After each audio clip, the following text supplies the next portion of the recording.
a thunderstorm warning. Thunderstorm warning.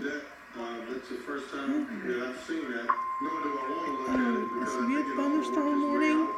And the literally alert. all I know is that we played Wake Forest at 4 o'clock on Saturday. Well, you are playing them, and in that scouting report, you've got a man barometer that is now recorded double-digit points in 9 straight ACC games.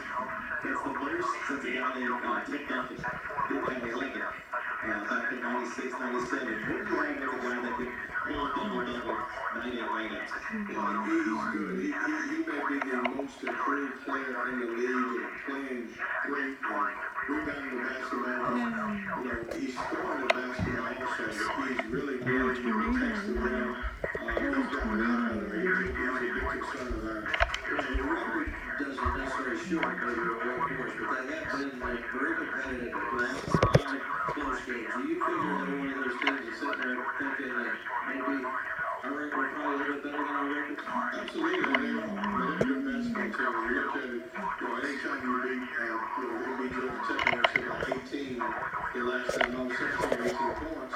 It's a good basketball team, and on their own floor. They do a good job. They've got experienced guards who can really score. We talked about Moore's gotten a lot better. It'll be a big challenge for us. Pretty good offense.